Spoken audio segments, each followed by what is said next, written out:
Good evening. I'd like to call this meeting to order.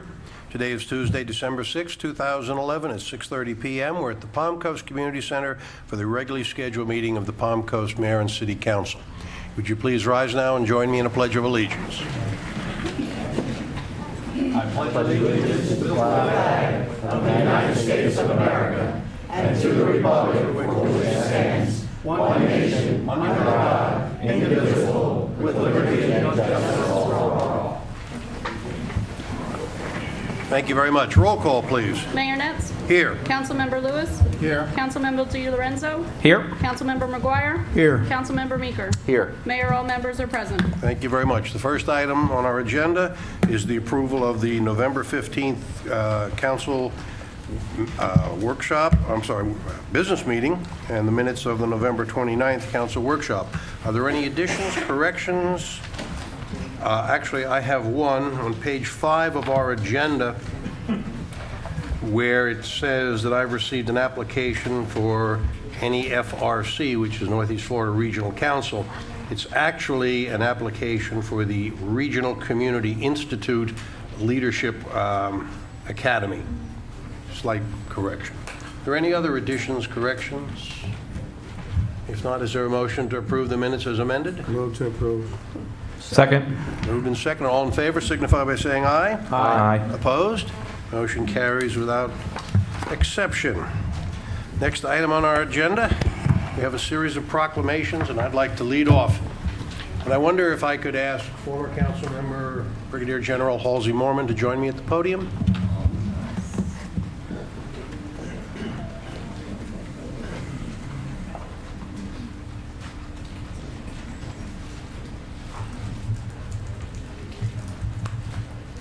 I've asked Mr. Mormon to join us because he brought this to council's attention. This past fall, the United States Congress awarded the Congressional Gold Medal to the Montford Port Marines to recognize the extraordinary sacrifice and dedication of these over 20,000 World War II African-American Marines, 3 of whom have resided in Palm Coast: Edwin C. McKetney, James Sharp, and Charles Wallace. We have a proclamation for each of these. I wonder if this time, if we could have Mr. Sharp and Ms. Ursel Wallace join me.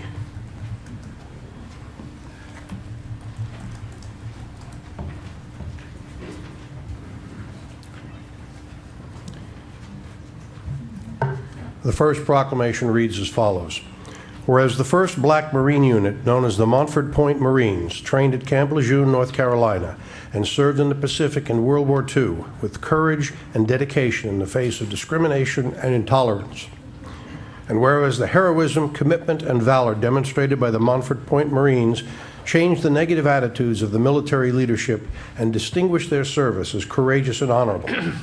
And whereas this past fall, the United States Congress awarded the Congressional Gold Medal, our nation's highest civilian honor, to the Montford Point Marines to recognize the extraordinary sacrifice and dedication of these 20,000-plus World War II African-American Marines, over 350 of whom are still alive today. And whereas Palm Coast resident Edwin C. McKetney, Jr. honorably served as a Montford Point Marine, enduring untold hardships from 1942 to 1945 in the islands of the South Pacific, inspiring future generations of African Americans in the United States Marines to stand tall and take their rightful place in the history and legacy of our nation. And whereas Edwin C. McKetney, Jr. posthumously received a Congressional Gold Medal this fall, recognized for his service in advancing the cause of freedom for the United States despite the practices of segregation. And whereas Edwin C. McKetney, Jr. resided in Palm Coast since 1992, serving his community as a proud member of the African American Cultural Society and the Knights of Columbus. Now therefore be it proclaimed that the Palm Coast Mayor and City Council acknowledge Edwin C. McKetney, Jr. for his bravery and sense of duty to his country, and proclaim Wednesday, December 7th, 2011, as Montford Point Marine Day. Signed this 6th day of December 2011. My pleasure to sign this as mayor.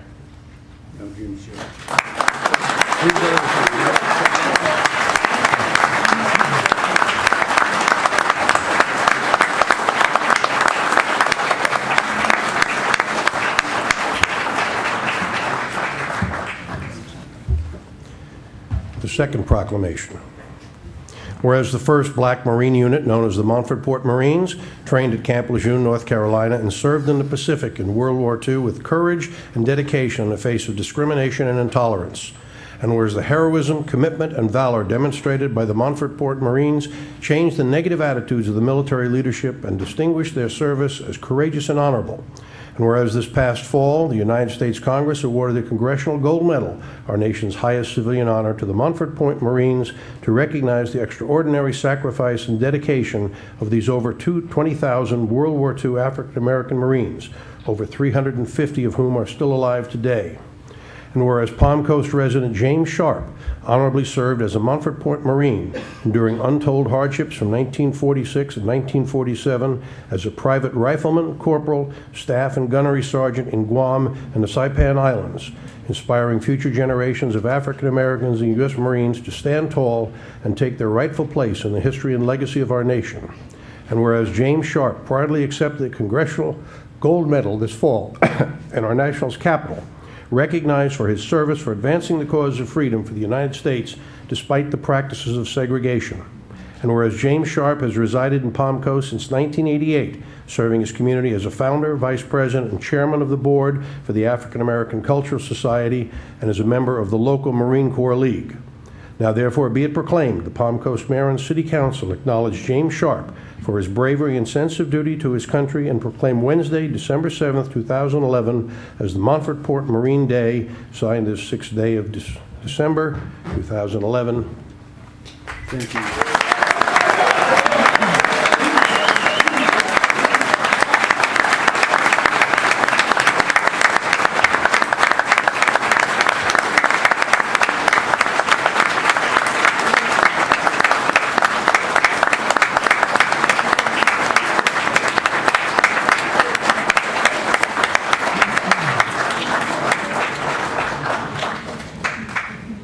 Thank you very much. The 3rd proclamation.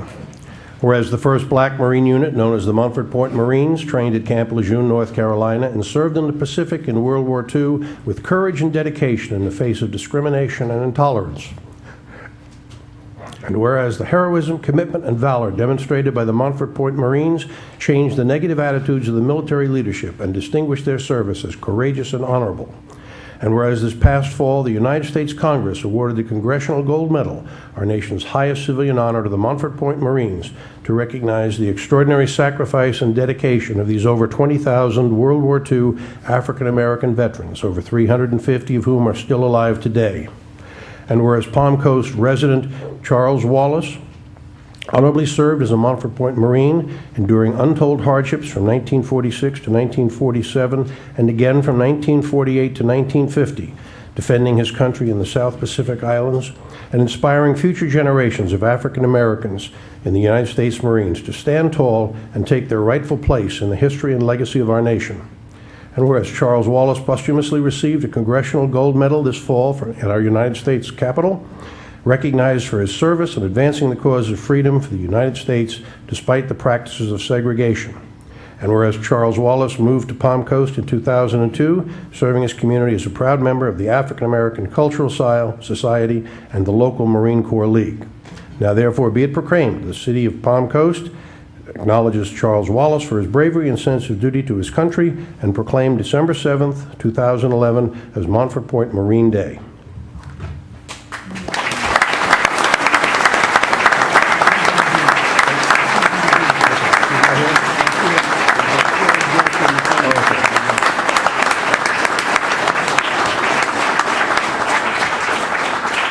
I think Palm Coast can be proud of these 3 individuals, members of our community.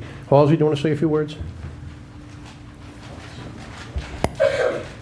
Mayor Nats, members of the City Council, Mr. Reisman, Mr. Landon, great seeing everyone.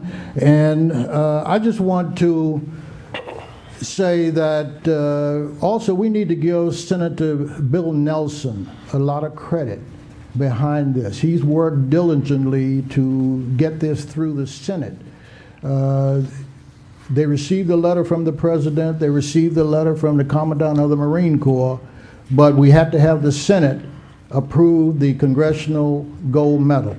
and Senator Nelson played a key role in pushing that through. And I just want to say that Palm Coast should be honored, even though there are 350 United States wide. Florida currently has 6 of these Marines still surviving in the state of Florida, and Palm Coast has 1 of those 6. And we should be honored to have one amongst us. And we know what the Marines stand for. You look at all the red shirts back there. And that's why they moved me up front, because they didn't want me hanging out in the middle of those guys tarnishing the Marine red shirts. But it is a great honor. And when I heard this was happening, I get emails from Senator Nelson, and I saw it. I got a hold of Jim, and I said, we're going to do this. And I appreciate Mayor Netz approving it, and the city giving us this proclamation. And hopefully we'll all keep in mind that these guys paid a price, really paid a deep price. And if you think about it, what it's like today as opposed to then, whereas if you were a black Marine, you had to go to a hellhole to train to fight 2 battles. One, we fought the Pacific, we fought Europe, then they came home and fought another battle of discrimination. So just remember what they went through, but they still were patriots and they defended this country. Thank you. Thank you very much.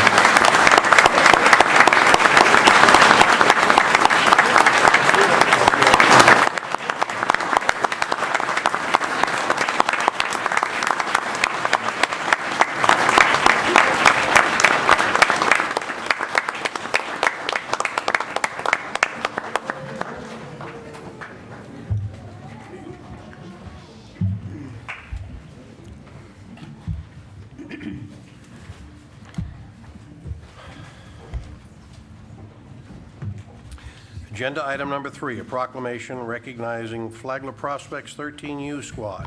Mr. McGuire.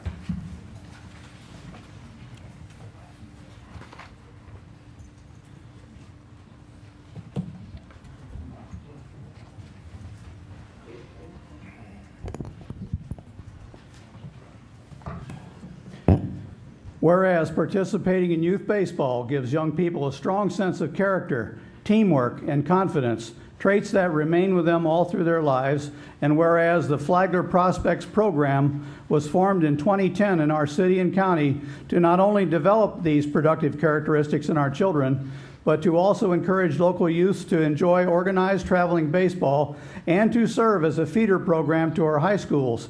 And whereas the 2011 Flagler Prospects 13U team worked diligently together for the first time this season, practicing hard and polishing skills to create a tenacious team devoted to their love for the game and their commitment to each other. And whereas due to their perseverance and diligence, the Flagler Prospect 13U team won the 2011 Florida Travel Ball State Championship, bringing enormous pride to their families, their Palm Coast community, and most importantly, to themselves. And as I name your names, gentlemen, please come up and join me. Whereas Palm Coast residents players Robert Bell, Alexander Lanning, Mason Gray, Jake Flaherty, Patrick Callahan, Jeffrey Stewart, Justin Tovar, J.J. Sousa, Mike Fink, Alex Snowden, Malik Mitchell, and Tyler Bees, along with coaches Hector Caraballo and Bo Mitchell, will now perpetuate their triumphant tradition by working hard to bring to Palm Coast another championship in the June 2012 Cal Ripton competition in Myrtle Beach, South Carolina. Now, therefore, be it proclaimed that the Palm Coast Mayor and City Council recognize the extraordinary efforts and talents displayed by the Flagler Prospects 13U squad and encourage the entire Palm Coast community to join in congratulating the team and their coaches on their remarkable athletic achievement. Signed the 6th day of December 2011, John Netz, Mayor.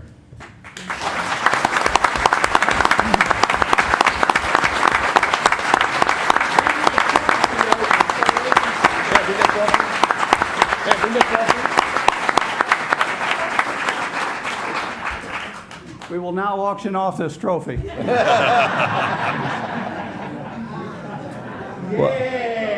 Thank you. Well,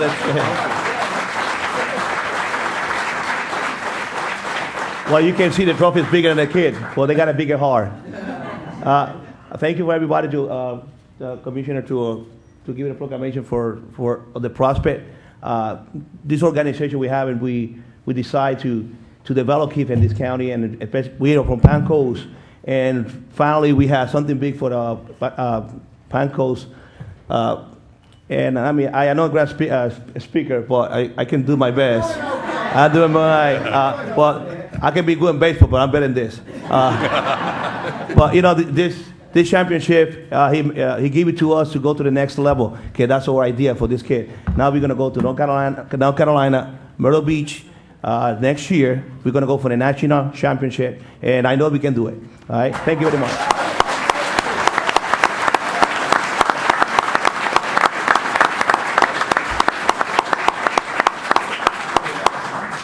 Thank you.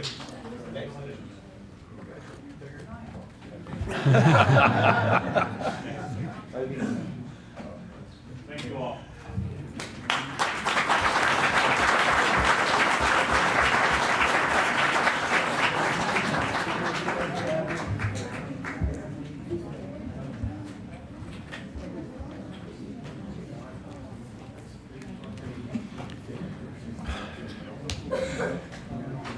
With council approval, I'm going to insert an item here, another proclamation, a proclamation recognizing the Palm Coast Elks Lodge for an anniversary. Mr. Meeker.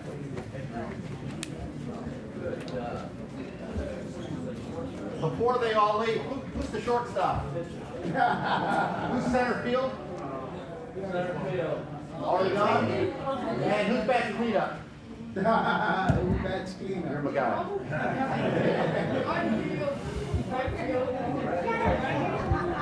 Because I used to do all that stuff playing travel ball as well. So, gentlemen, care to join me?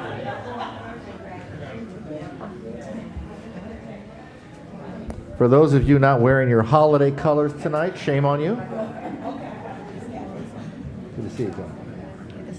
Hey, guys. Yeah.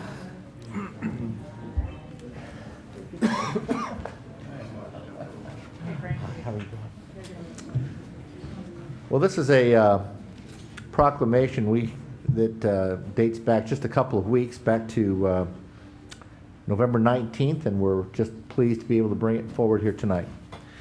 Whereas tens of millions of Americans' finest citizens have been proud members of the National Benevolent and Protective Order of Elks, with 2,100 Elks Lodges existing across the United States. And whereas the Palm Coast Elks Lodge 2709 will be commemorating their 25th anniversary in this city, uniting 1,065 members to build a strong community, provide our youth with a healthy, prosperous beginning, and our veterans with hope for their futures. And whereas the Palm Coast Elks Lodge 2709 has been an advocate for our community by awarding student scholarships to those who choose firefighting EMT as a career, by sponsoring our local Boy Scout Troop 270 with scholarships, aid, and a place to meet, and for donating funds to better the lives of local special needs children. And whereas the Palm Coast Elks Lodge 2709 has championed the dedicated service of our local veterans by providing financial assistance to our deployed military families, by becoming a relevant center for 9/11 monument pieces representing the fallen towers, the Pentagon, and the Shanksville, Pennsylvania crash site. And whereas this anniversary of the Palm Coast Elks Lodge 2709, their commitment to their community demonstrates to all of our citizens the extraordinary service, friendship, and dedication they have established over the past 25 years. Now therefore be it proclaimed that the Palm Coast Mayor and City Council recognize the efforts of the Palm Coast Elks Lodge 2709 to make enormous contributions to the youth, veterans, and to our entire community, wish the membership a happy 25th anniversary, and look forward to working alongside Lodge 2709 to make a positive difference in the lives of all of our citizens. This was adopted the 19th day of November 2001. And gentlemen, I congratulate you for everything you did. Thank you very much.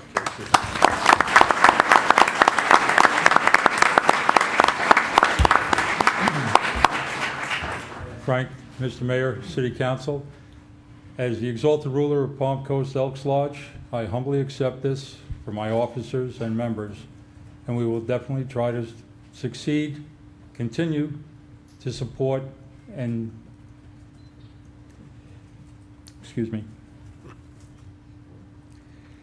support the veterans, children, and the community of Palm Coast that we all love and respect. Thank you, gentlemen. Thank you.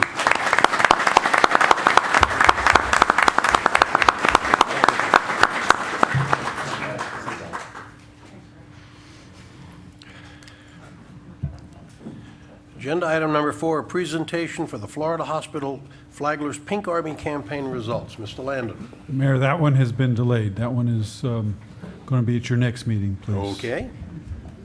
We'll put that one on hold.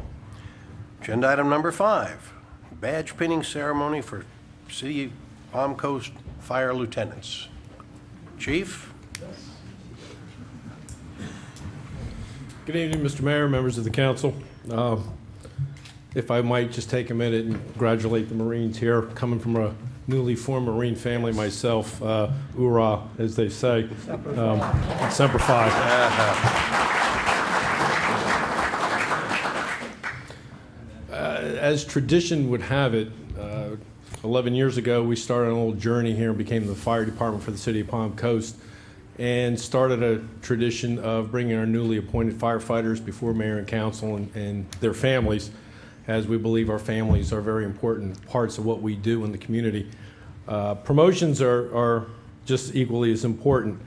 Without me standing here, and I know you're going to find that hard to believe, I'm going to turn the podium over to Deputy Chief Jerry Forte for the presentation and a few words on how we got to where we got tonight. Chief. Thank you, Chief. Mr. Mayor, Council, Mr. Landon, preparation for advancement in the fire service begins the day a firefighter walks through the door for the first time. Education, training, self-dedication are the key components needed to providing an individual with the tools needed to do the job. It is then up to the individual to show that they're ready to move up for advancement. The individuals here before you are exemplary of the qualities needed to move up into the ranks of fire service officers. They have attended well over 320 hours of additional officer classes, rigorous hours of learning the procedures to be an officer with the Palm Coast Fire Department, and many times have placed personal concerns on hold while they get courses done to vie for the opportunity to test. After all the training and education, the lieutenant candidate is required to submit essays of papers for a selection committee to review, pass a thorough written exam, a difficult tactical exercise, and strain in front of an interview board made up of members from the city of Palm Coast. We started out with 7 candidates and now have become down to the 2 final officers being recognized tonight. This examination can be the most difficult advancement test the firefighter may face throughout their entire career, and the city is proud to congratulate and recognize firefighter Kyle Berryhill and firefighter Evan Evans as moving up into the ranks of the lieutenant's position tonight. We'd ask Kyle and Evan to step forward. Kyle first.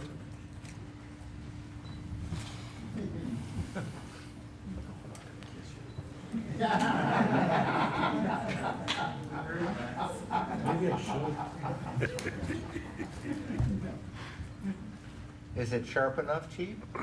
We'll know in a minute. It's already got red on it. Making the presentation is Kyle's brand new wife, Danielle.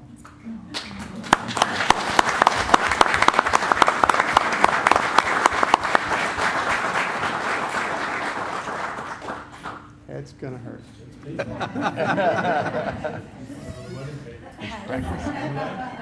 Wasn't on my dress, so love you. Welcome aboard.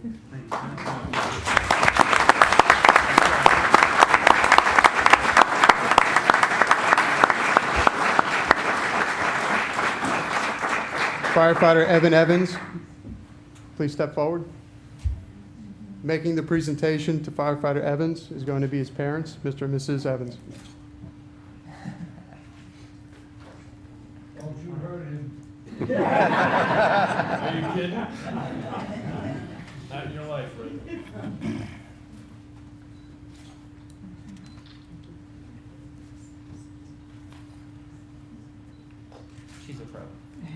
Did this a few times. Mr. and Mrs. Evans have both had their entire careers in public service, so they're familiar with this.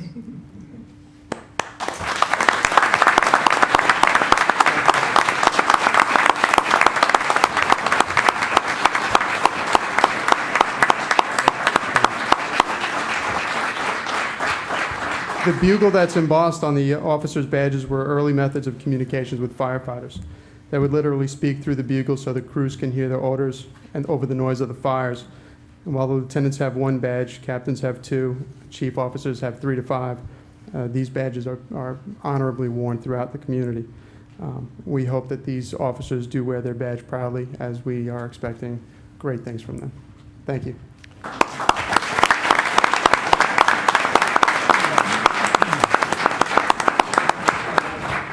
Thank you very much, gentlemen. I know it was a hard uphill battle.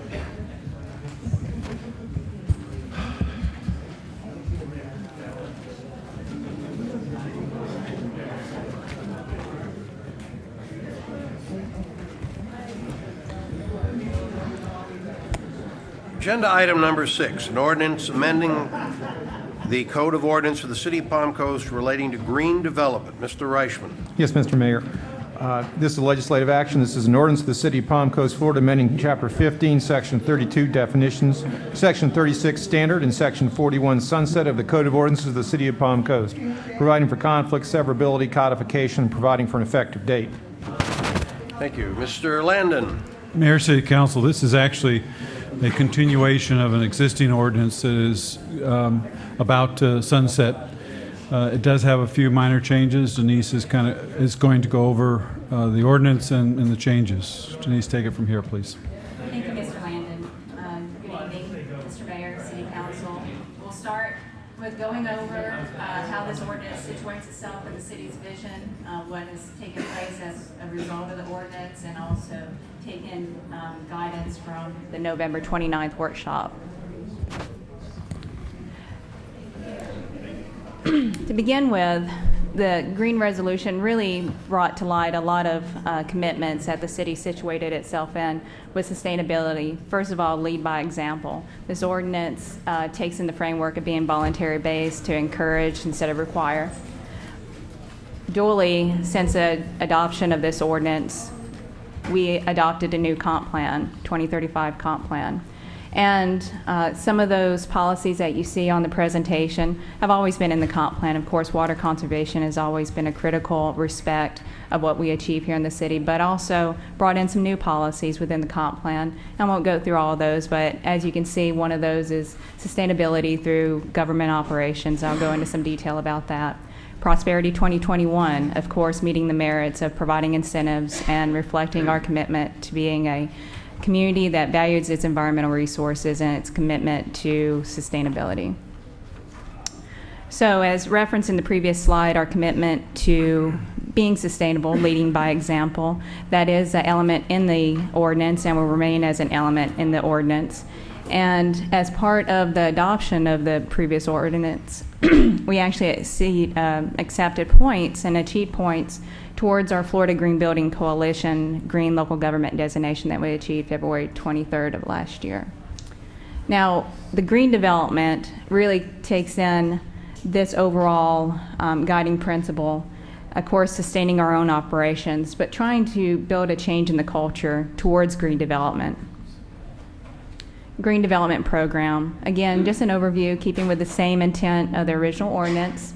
As you read through here, we actually incorporate standards, recognized standards that bring in all aspects of development. And then also, one of the purposes of the sunset was to bring back any conclusions of new laws, applicable standards, or changes in those standards that we should consider as part of a continued successful ordinance and incentive program. Now, incentives for all participants really goes to recognizing the achievement, going above and beyond, and you see here a Go Green Award. That's one of the elements that we provide. That's not a direct, tangible financial incentive, but it does put them in front of the rest. Provide recognition on the city website, other opportunities to highlight the commitment on behalf of the development industry. Now, construction-based incentives.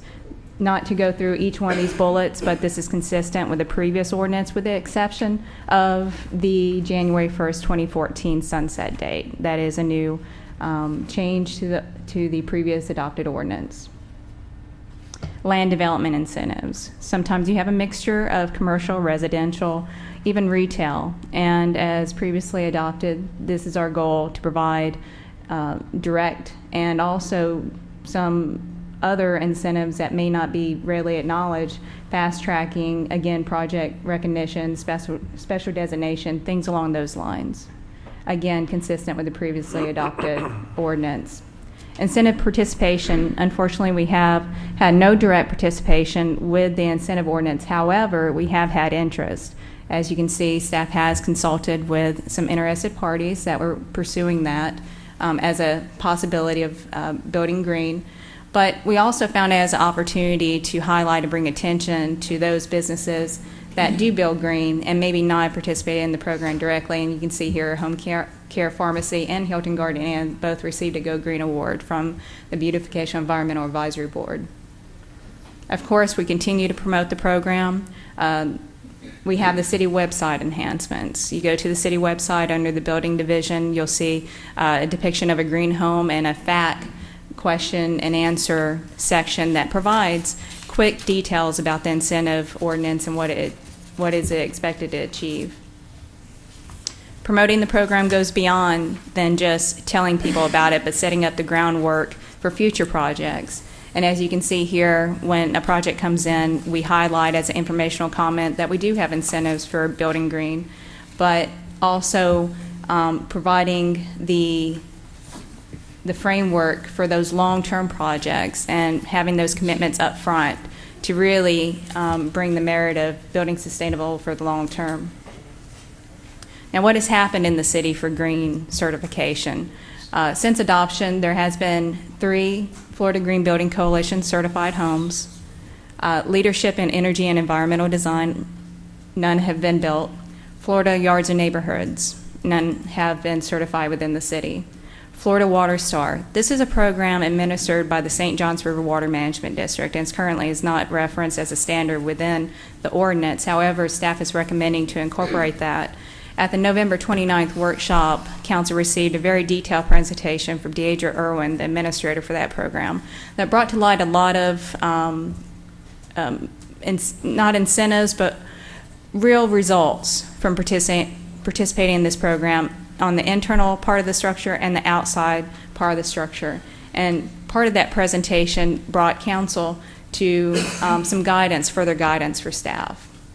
Just to start, reduction of impact fees. Councilmember DeLorenzo brought this to our attention and asked us to investigate possibly incorporating that into our resolution that would be the activating instrument to create the reduction in fees. Staff coordinated, and as with the building fees, this is considered an enterprise fund with the impact fees.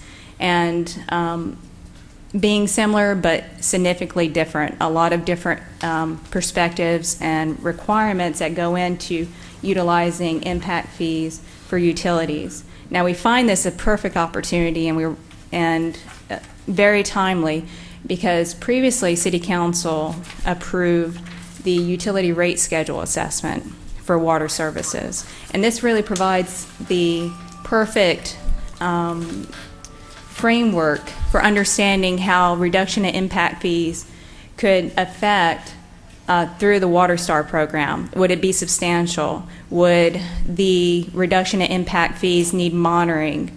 If you change your outside irrigation system or put in a new irrigation system, we gave a reduction on impact fees. Would we have to monitor it for the long term to make sure that it was operating in a sustainable way, which leads me to ensuring a manageable program. So staff discussed that, and looking at the utility rate schedule seems to be a perfect framework to understanding how Florida Water Star program may affect the capacity of our water systems if it does bring a direct benefit. Another item was retrofit incentives. Councilmember McGuire brought this to our attention, and it was very well taken. And as part of the utility rate schedule assessment, evaluate that concurrently with that, and maybe even bring in some other elements that we think really speaks to a comprehensive program for water conservation. Education, that's a huge part of it. You know, maybe we need to set a strong regimen schedule for educating our contractors, our irrigation specialists, and that comes along with a possible commitment to budget, understanding how that would actually come forward with education or actual more tangible incentives with giving appliances, rebates, anything along those lines. But again, very timely that we have the utility rate schedule assessment being conducted in 2012, and that will be a perfect framework, again, to consider some of those guiding principles. Finally, brand Palm Coast as a green city. I was tickled pink when I heard it. Mr. Meeker. Tickled green. So we do have a staff committee that's looking at our image as a city, and that has been assigned to that committee for consideration, and they'll be coming back to council. So this leads me to staff recommendations. As previously provided to council, extend program for 2 years, sunset January 1st, 2014. Definitely incorporating the Florida Water Star program as part of this ordinance. Always expand the incentive program for building permit fees, which this ordinance is directly resulting from within the resolution that will come in front of council in the future. And again, investigate the impact fee reduction and the feasibility of that through the 2012 utility rate schedule assessment. And that concludes my presentation, and open for questions. Thank you. Any council questions? I have one, and I think the presentation was great. But my question is a little outside of the scope. When they do the parade of homes, will we identify those homes that are green? In the parade of homes, the structure's already built, and usually a model home. What we try to achieve is to catch these folks before they actually seek building permit fees, get them in front to take advantage of the full spectrum of incentives. Exactly. As part of the Beautification Environmental Advisory Board, there is an option to highlight that home as a Go Green Award through that process also. Good. Thank you. Other council questions? Mr. DiLorenzo. Mr. Lewis, we actually discussed that at the office today, and I think I think we are going to be highlighting them. That's we put some language together last year, but then we ended up not having any green homes in the parade. But we are for sure. We got an application for one today, so we are going to have at least one. I also heard of another one that's unfortunately in Palm Coast Plantation, not in Palm Coast, but is going to be certified FGVC green. And they expect over 200 points. You need 100 points to turn green, so it's a 200-point house. So it's very green, lack of a better way of putting it. Denise, the Coles, I believe, is a lead building, but was it built before the ordinance came in? Yes, that's correct. Okay, so we do have at least one lead building in place in Palm Coast. But also, I just wanted to comment that water conservation is, and Florida Water Star has a proven track record for water conservation, is going to be the easiest way for us to have a long-term cost savings for water, for looking for new water resources. So if we can conserve water now, where it's going to take longer for us to actually need future water programs. So, it's important to get this incentive program in place. Thank you. Any additional council questions? Sorry. Seeing none, let's open the meeting to the public. Anyone from the public wish to be heard on agenda item number 6? Seeing no one approach the podium, we'll close the public portion of the meeting, go back to council for additional questions, comments, or a motion. Sorry, Jason. I move approval. I second. Moved and seconded. Roll call vote, please. Vice Mayor Lewis? Yes. Councilmember DiLorenzo?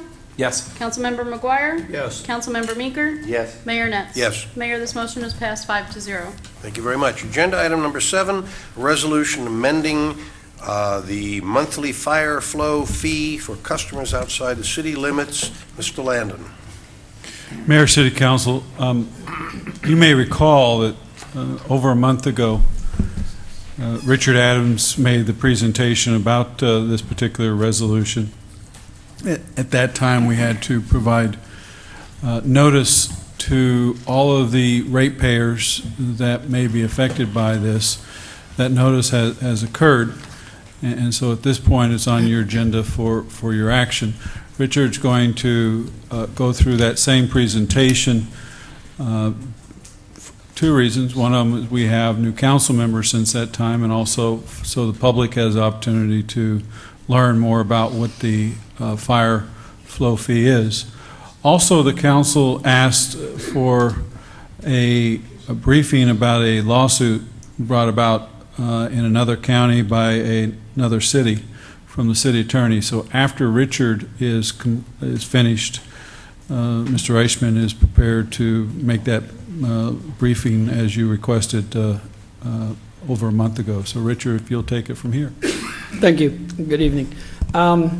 The complete report is in the agenda packet, but I'll just go through it real quick in the summary. First of all, we're talking about water system fire protection, not just hydrants, but the water system fire protection, which is not just hydrants, but all of these things that go into providing fire flow to the hydrants. It includes the water distribution, the system capacity, to the excess capacity, handle fire flow. It benefits the community as a whole. And the cost associated with capacity is not included in the water user fees. And those things, high service pumps, water storage tanks, hydrants, larger pipes. So utilities have come up with various methods to recoup the cost associated with providing this community-wide benefit. That could be in the form of higher user rates, and then of course as a higher user rate, the rate increase, it would result in a rate increase for customers, and non-utility customers would not pay anything towards the community benefit. You could add a line item charge on the utility bill. Again, it's additional monthly fee for customers only, and non-utility customers wouldn't have to pay. Or you could add them to the tax structure, and that's what we do right now. We transfer from the general fund tax dollars to the utility fund, and for outside the city limits, we bill the county. And in our practice, we're charging $145 per hydrant. Now, that's not $145 to maintain a hydrant. It's just a way of counting the system and billing, and so we've set it at $145 per hydrant. And in 2011, that charge was $496,000. Outside the city limits, we invoiced Flagler County, again at $145 per hydrant, or in 2011, that totaled just under $45,000. So the issue was Flagler County had chosen not to pay the invoices since 2008. So they had a total of unpaid invoices of $175,000. So why are we messing with this now? Well, the auditors have indicated we need to get this resolved and cleared up, all these past due receivables. Council has asked us to get it resolved, and we've first tried work with the county to try to get them to go ahead and pay the invoices. And the county administrator had indicated he didn't want this to be funded by countywide tax dollars. If we get it out of the countywide taxes, that includes people of Palm Coast basically paying twice, people outside the Palm Coast service area paying for the service they don't get. Richard, if I may, please. Yes. Does the county commissioners, do they concur with that? They don't want it to be funded with countywide tax dollars, or is that strictly an opinion of the county administrator? Well, I can't answer that really, okay, but I assume that to be the case. I'm pretty sure that the commissioners are well aware of the issue. And one of the options to the county would be to establish a separate fire tax district, so only those that receive the service would be paying it in their tax base. And that option also had been rejected. So just back up a little bit, give you a little bit of history. As you know, the ITT that built the community had run the utility, owned and operated utility. We actually had an agreement as a private entity with the local government, and that agreement was last modified in 1994. In 1999, Florida Water Services bought the utility, and as part of the settlement of a outstanding rate case that was ongoing with ITT and the Public Service Commission, Florida Water Services agreed to discontinue the hydrant charges. In 2003, the city bought the utility. We did our rate study, and we determined all of our new rates, and we reinstated the fire protection system fee and based it on a per hydrant charge. And our rate consultants determined that $145 would be appropriate. And in 2006 and 2007, Flagler County paid those invoices, totaling $81,490. But beginning with the 2008 invoice, Flagler County quit paying. So basically, we have an unpaid balance of $175,595. I got a little quote in there. Actually, it was an email from the county attorney telling us why he didn't think that county should pay it. In fact, they thought the county attorney thought we ought to reimburse them for the amounts they paid for 2006 and 2007. Meanwhile, the city general fund has paid the utility fund $2.8 million. So our recommendation was to continue to charge the general fund for hydrants inside the city on a per hydrant basis in accordance with our existing rate resolution, and adopt a new resolution to add the monthly fire protection charge on each account outside the city limits, thereby finding a method for which we can recoup our expenses. That turned out to be $2.33 a month. We had also recommended including in the resolution a monthly charge for past due amounts, and that would be $2.28 a month, and that charge would remain in effect for 4 years. In conclusion, it's important that the city utility system recover these costs associated with providing this fire protection. And while the taxpayers of the city have paid for those services over the last 4 years, the taxpayers of the county have not. We recommended implementing the monthly fire protection fee to all accounts outside the city limits. And at your workshop, you had directed us that we would not go back to existing customers to pay for the past due amounts, and had decided that we should write that off. And that's my presentation. Council questions. Mr. Meeker. Richard, can you go back to the last slide for a minute, please? The bottom bullet where it says council desires not to have customers pay for past due amounts. Can you go back another slide?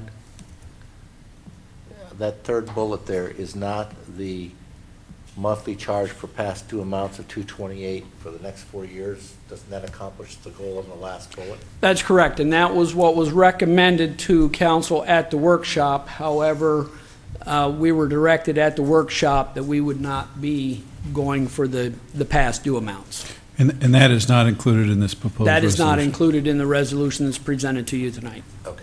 So the last bullet on the next slide. Okay. That's fine. Thanks. Other council questions? Mr. McGuire.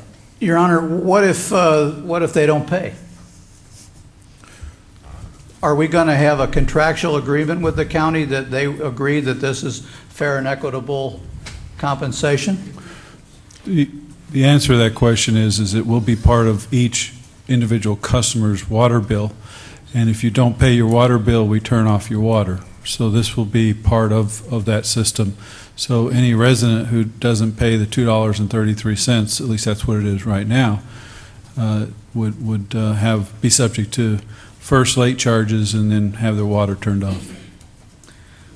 I guess I'm concerned that I'd like to see some protection for us, signed agreements from the county saying that, yes, this represents something we can live with. The county is basically not involved at this point. This is just be our individual rates that we charge all customers, whether you're inside or outside the city. This, in essence, is taking the county government out of this equation and is strictly the rates that you charge customers. Similar, you've asked for us to work on a rate study this year, and if that rate study indicates you need to decrease the rates, increase the rates, then City Council establishes those rates, and that's what this is. This does. Once again, it eliminates the county government from the process altogether. Okay. So in essence, they are treated the same as we treat our in-city people. Well, the people in Palm Coast are paying this cost with their property taxes, and it's not on the utility bill. The idea behind that is that fire protection is really not the responsibility of your water utility. It is more of a general government service, and which is usually paid for by your general taxes such as property tax.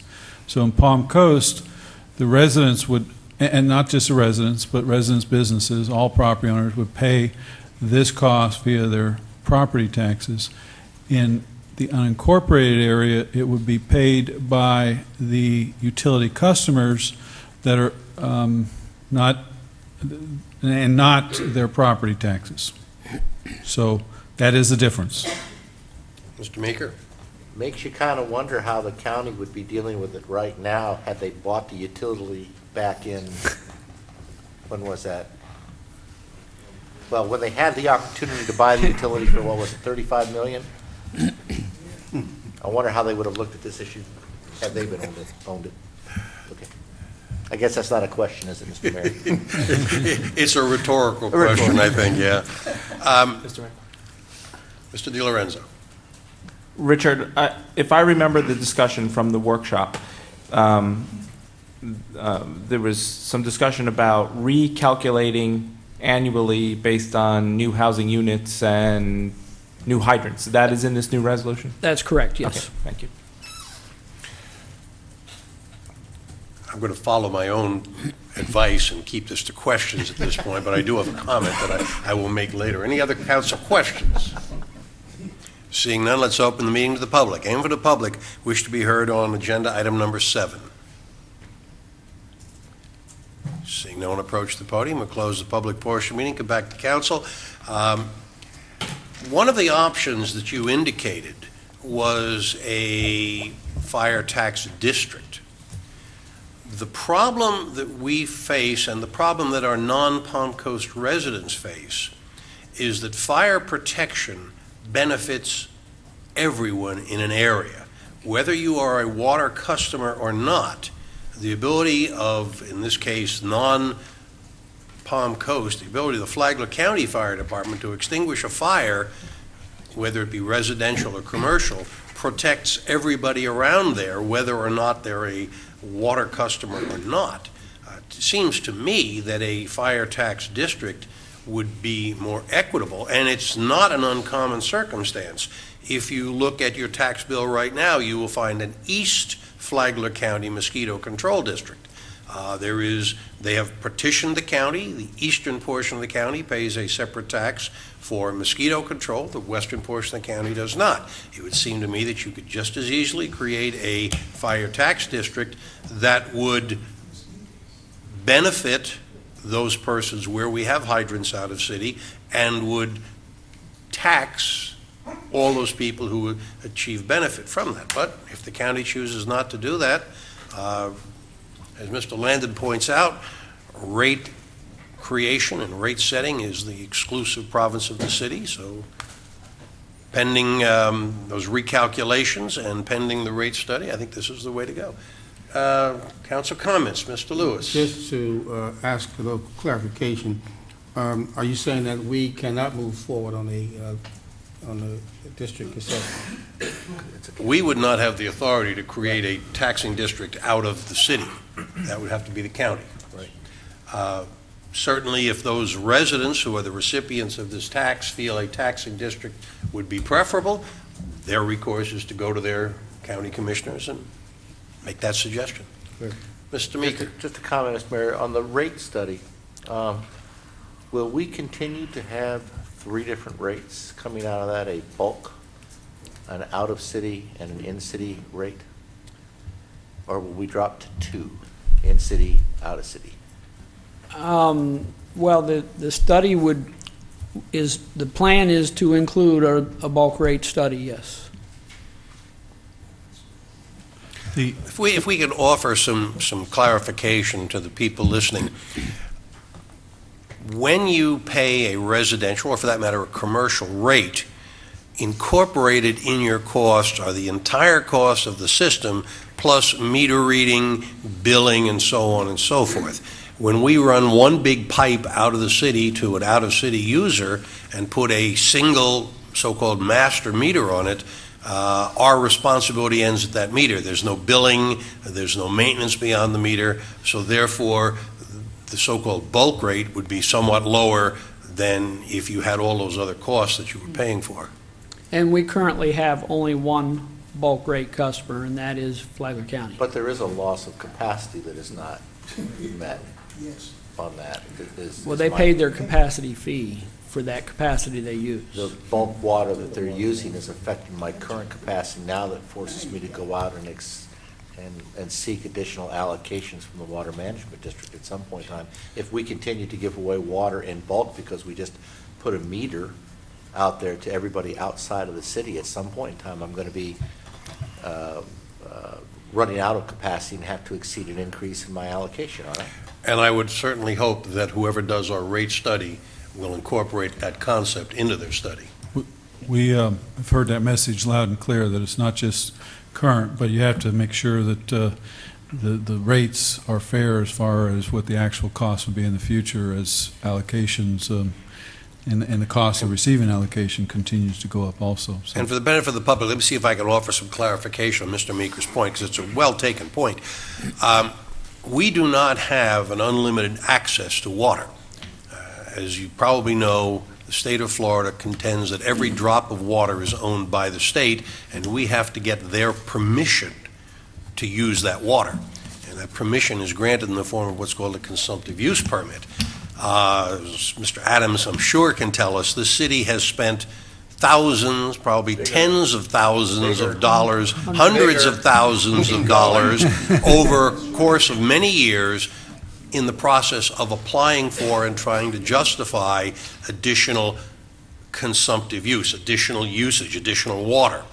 That cost of applying for those consumptive use permits is part of our cost of doing business, and it is absolutely essential that that be part of the rate study. And if I'm drinking it, not only putting it on retroactively, but looking forward proactively. At some point, if we continue to grow as a city and if we continue to offer bulk service outside the city, we're going to go back for an increase in our consumptive use permit, and it's going to cost us thousands, tens, hopefully never hundreds of thousands of dollars again, but there's a cost associated to it. Point well taken. Additional council comments, questions? None. Or is there a motion to approve? So moved. Second. Motion to approve? Second. Moved and seconded. All in favor signify by saying aye. Aye. Opposed? Motion carries without objection. I'm sorry. Agenda item number 8, resolution approving cultural arts grants funding for 2011-2012. Mr. Landon. Mayor, City Council, this is the annual grant program that this year we have a budget of $20,000. I thought it was important for the public to be aware of this program. Plus, we have someone that would like to make a presentation, so Luann is going to start off the presentation and then ask for our guests to join us. Before you this evening, my presentation. Yeah, please do yours first and then go from there. Put it in context. Good evening, Mayor, City Council. You have before you this evening the recommendation as approved by our Leisure Services Advisory Committee for the distribution of funding through our Cultural Arts Grant Program. Applications this year were accepted through mid-September. applications were evaluated by our subcommittee of the Leisure Services Advisory Committee, and of the 12 applications that were submitted, 11 were determined to be eligible for grant funding. You have the funding recommendation before you this evening. The distribution was based on a percentage of the amount of the total request compared to the funds available for grant funding, which ended up being 49% of the funding request. So what is before you is that 49% of what was requested by each of those eligible organizations. Council questions? Seeing none, let's open the meeting to the public. And Luann, this might be a good time to introduce your guests as part of the public. This evening we have with us the members of the Flagler County Art League. And I'm sorry, but I don't. Bob Abbott. Ammon. Good evening. I'm Bob Ammon, president of the Flagler County Art League. First, I'd like to congratulate Mayor Netz on his reelection. Thank you.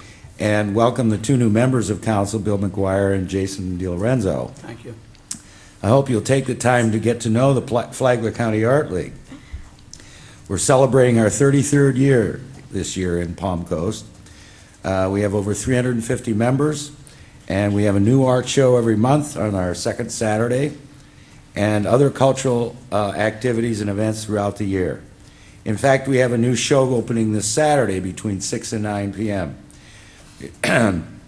It's our first annual juried photography show, and will include photographers' work from not only Flagler County, but other communities north, south, and west of us. I welcome you to stop by. You won't be disappointed. I'm here tonight to recognize and thank the City of Palm Coast for its continuing support of not only our organization, but for the arts as a whole. In these days of shrinking budgets and calls for responsibility in spending, the arts seem to be the first thing on the chopping block. Sometimes it's a hard sell, but a healthy community is a community that values and promotes the arts. Not only is it good for the spirit, but it enhances the quality of life and the beautification of our wonderful community. Over the past 7 years, since 2003, the City of Palm Coast has awarded over $16,000 to our organization to help continue and to provide not only continued art education, shows, festivals, and scholarships, but an outlet for the many talented artists and art lovers in our community. One of our more visible signs are our purple art banners that hang every fall and spring from the lampposts on Palm Coast Parkway. In fact, they're up right now. They tell residents and visitors alike that we care about the arts. We're located in the city marketplace, for those of you who don't know, in 207C. By the way, our February show is dedicated to Flagler County in art and poetry. You don't want to miss that. So it's with many thanks that we present you with this plaque for your continued and dedicated support.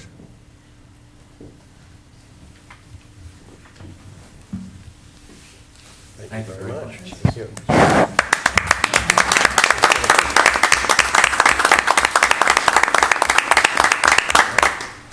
Thank you so much. We will display this proudly.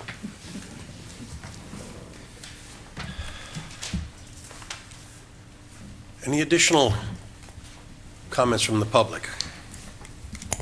Louis McCarthy, Palm Coast.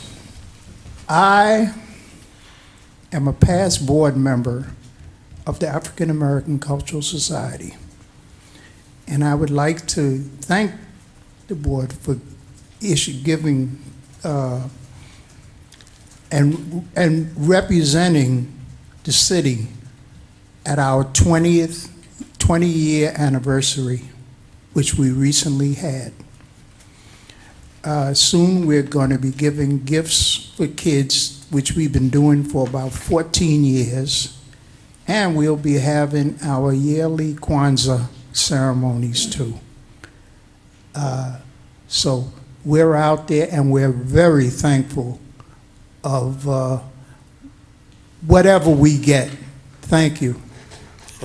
Thank you very much. I was wondering if that was going to tie into the cultural arts grants, and I guess it did in the last phrase. Thank you. Additional comments on the cultural arts grant issue? Seeing none, we'll close the public portion of the meeting, go back to council. Additional questions, comments, or a motion? I'll motion to approve the agenda item. Second. Moved and seconded. All in favor signify by saying aye. Aye. Aye. Opposed? Motion carries without objection. This brings us to the consent agenda, items 9 and 10. Does anyone wish to remove either item from the agenda? If not, may we have a motion to approve the consent agenda as presented? So moved. Second. Moved and seconded. All in favor signify by saying aye. Aye. Aye. Opposed? Motion carries without objection. This brings us to the public participation portion of the meeting. Anyone from the public wish to be heard on any item not on today's agenda, please give us your name, limit your contribution to 3 minutes. Come on up.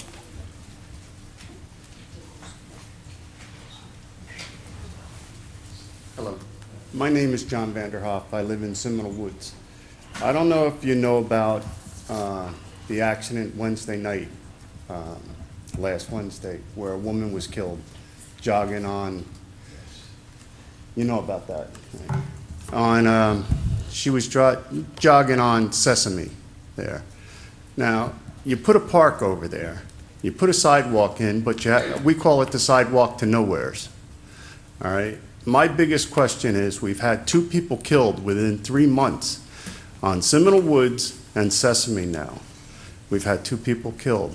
Why hasn't anything been done for sidewalks over there? Thank you very much. We'll get you an answer to your question. Next speaker.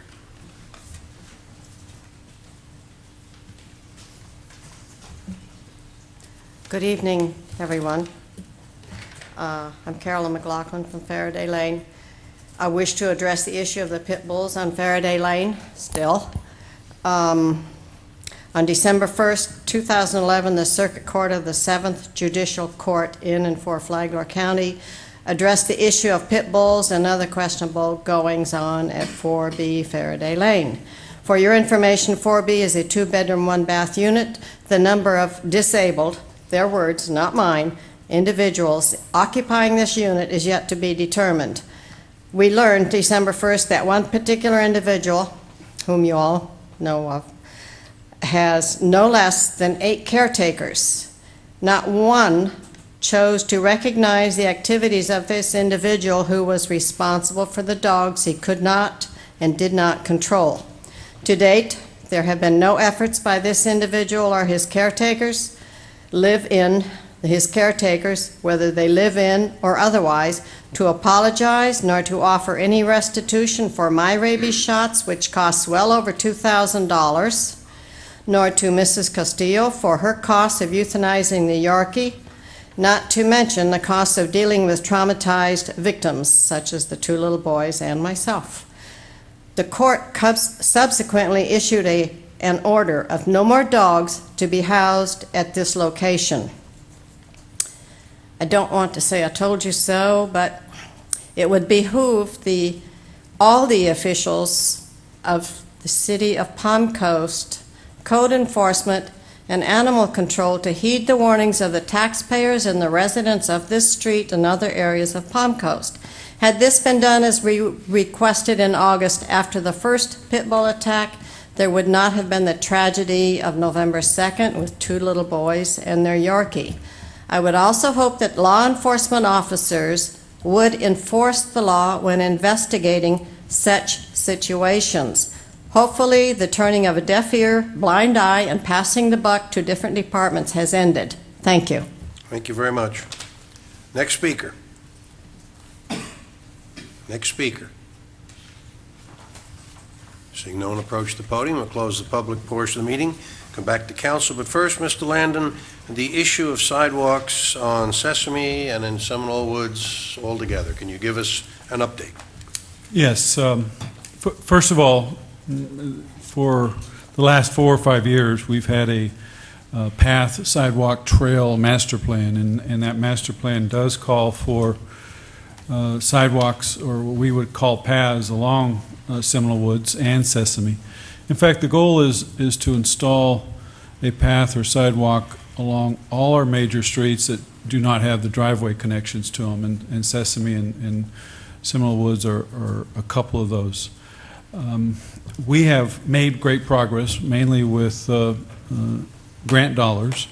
For the past 5 years, we've spent in the vicinity of about $9 million on paths and sidewalks, trails. We've made great progress. Actually, Seminole Woods is the next on the priority of major paths on our master plan. The issue right now is funding.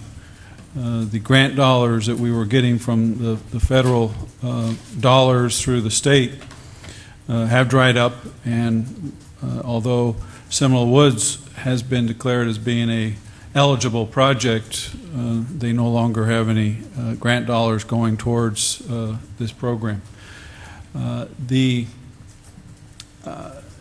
It's one of those that right now it's going to be a funding priority issue, and we still have other streets that have not been funded.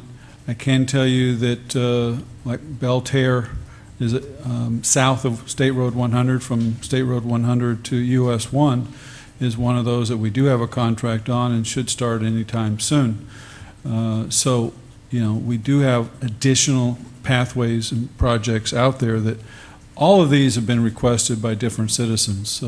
The Pine Lakes North is another one where we have sidewalks to nowhere, just dead ends, and citizens have been contacting council members for years about when are we going to complete those. So definitely view this as a need, and we are making great progress, spending on average about $2.5 million a year on these pathways.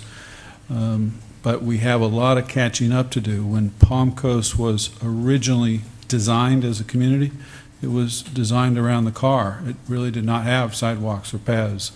And it's only since the city incorporated about 12 years ago that we started this program. But it is a lot of catching up to do. But we have made great strides, in my opinion. It's a budget and funding issue, and council, when it comes to budget creation this year, that's something we'll have to look at. May I make a suggestion? No, sir. You can contact any one of us or the city manager after the meeting.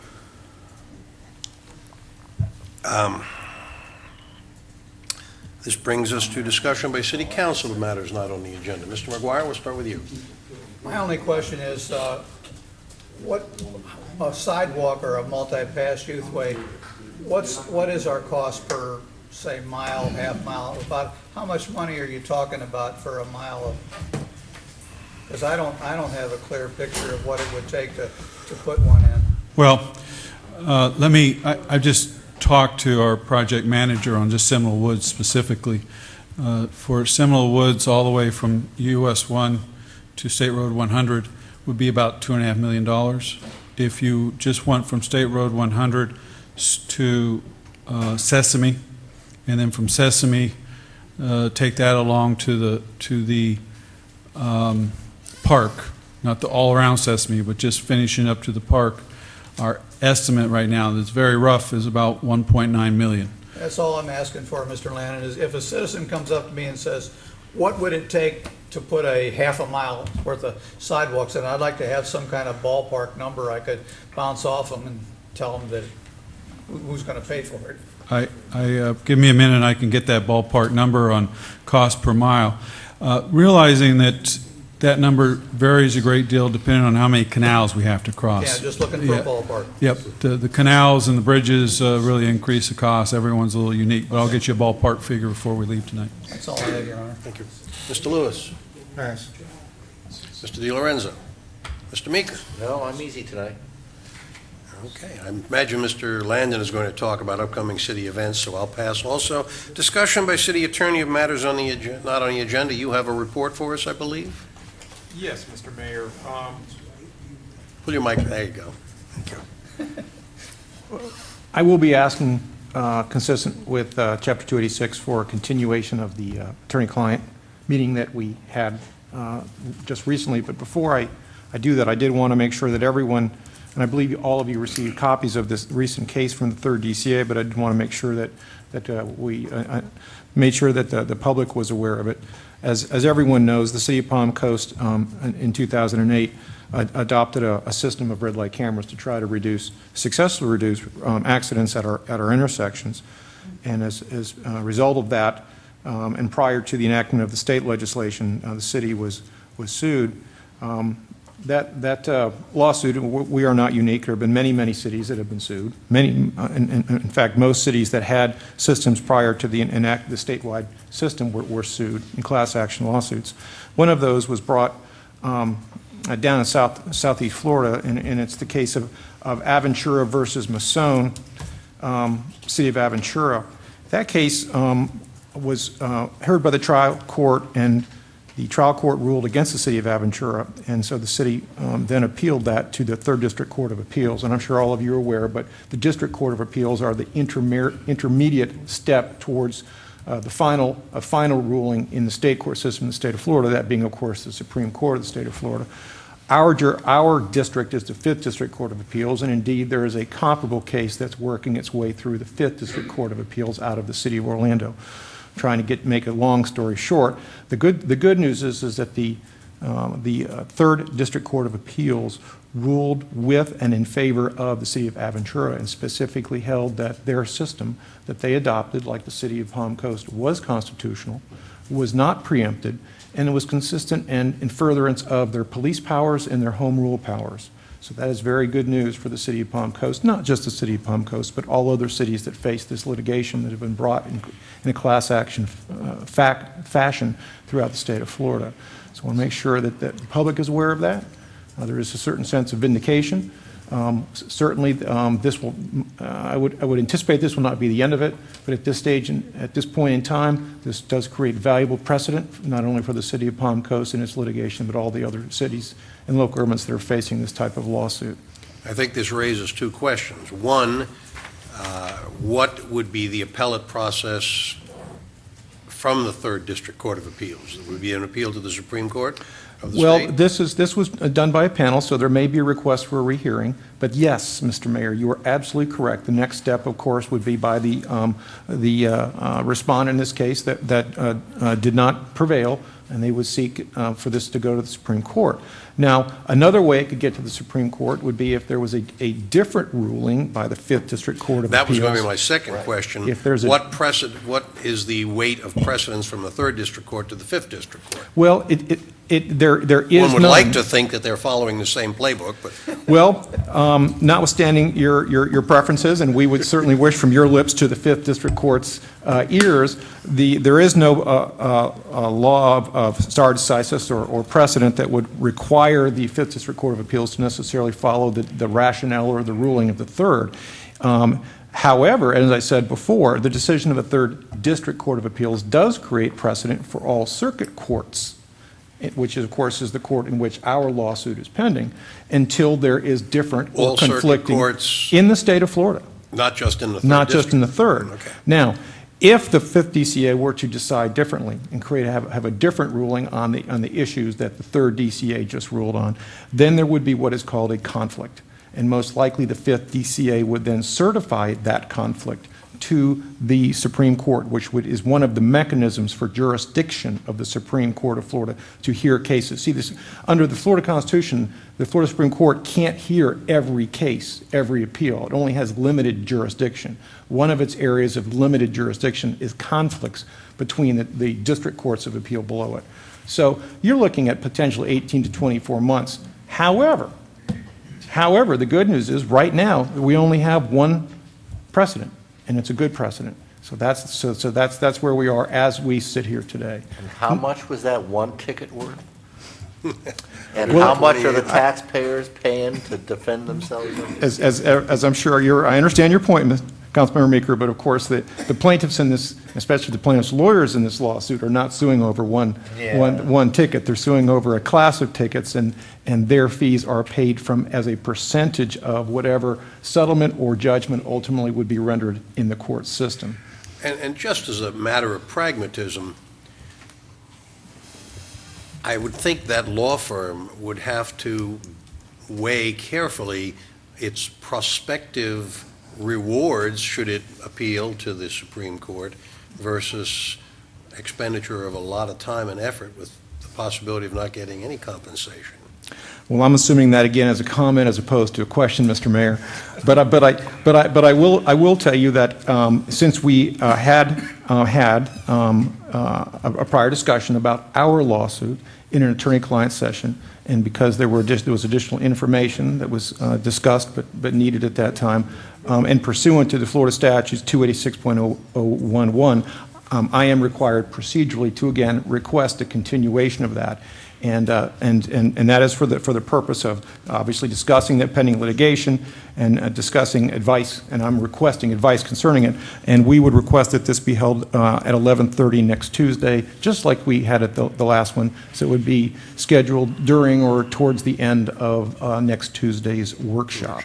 And this, of course, is in the style of the case.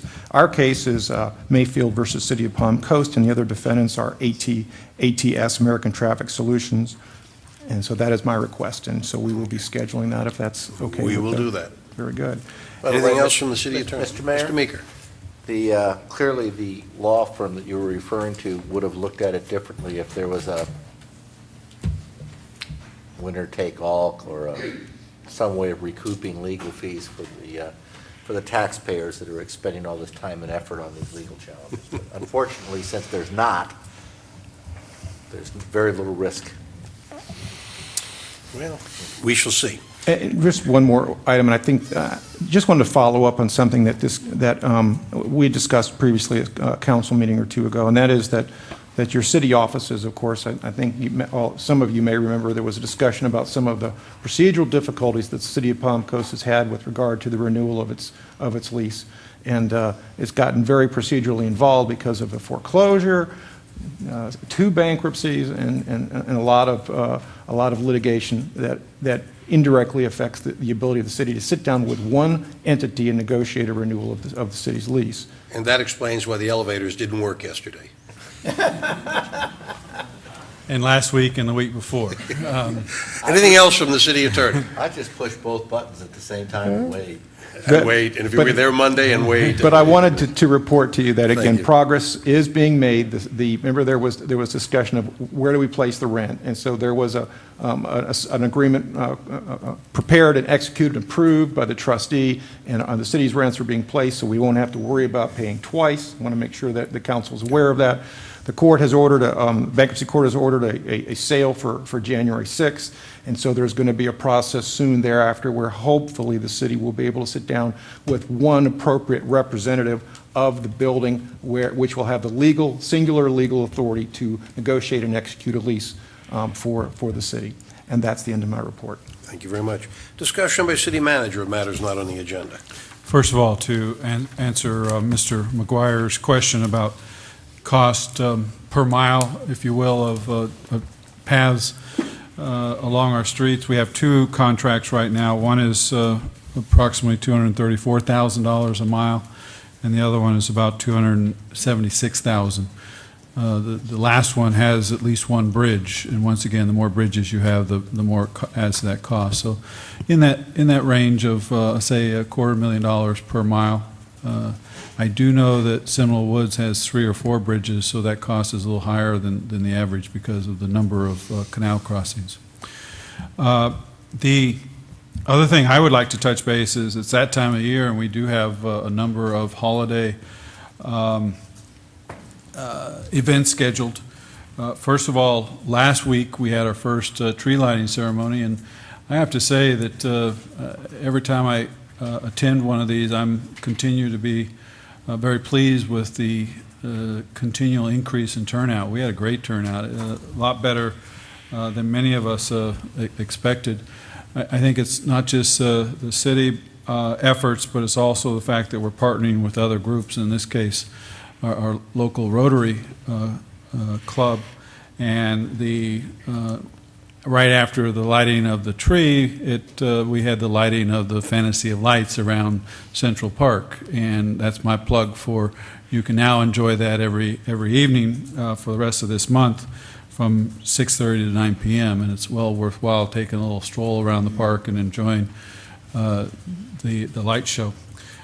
We also, I think if it's okay with council, if I kind of go down this, and it's on our website, but maybe if I please do talk about some of these, someone might become interested. Another one is the Holiday Boat Parade. That's the that was the third. I need to get that one happened this past weekend. This Friday we have great attendance, by the way, at Waterfront Park. The park was packed. Great. That's another one where a good example of that park and how popular it is. I was actually out of town for the weekend. This Friday at dusk we have Polar Express, the free movie at Central Park to try to get people in the mood for the holidays. And that same day, Friday, is from 5 to 10 is our snow globe pictures with Santa. This is where you actually can get pictures with the family with Santa in a snow globe. It's kind of a novelty type item that our young professional staff at Parks and Recreation put together. It is $8 per picture. That's the only day, correct? No, it's also on the 10th. And the 10th is our big day. The 10th is when we have our holiday festival at Central Park, and then the Christmas parade starts at 6 o'clock. The party starts, if you will, at 4 o'clock. The Globe, you will have the opportunity to get your picture taken in the Globe from noon to 6 on Saturday. So that's the second day that you could take a picture of your family in the Globe. Once again, the parade starts at 6 o'clock that day. And then after everything's all finished and the Christmas tree is dried out and those old electronics that you now want to get rid of, and we're actually doing styrofoam and batteries and things, you can bring those to our fueling facility there on Utility Drive, right off of Old Kings Road, and we're having our annual Christmas tree and electronic recycling event. That is January 7th from 8 a.m. to 10 a.m. So good way of recycling Christmas trees, your old electronics, and also the styrofoam, all that wrapping paper and all those things you can bring on down, and we'll put them to good use. So that's kind of our calendar for the holidays. You all still have a regular schedule for the rest of this year till Christmas, which means a workshop next Tuesday and then a business meeting the following Tuesday, and then after that, obviously we're going to cancel the workshop between Christmas and New Year's. And right now it looks like we probably can cancel the first meeting in January too if we don't have any business on that meeting. But that's a little premature, but definitely in the next 2 weeks you're back to work and going from there. Okay. That's all I have, Mayor. Thank you very much. Vice Mayor. So moved. Motion to adjourn. We are adjourned. Thank you very much.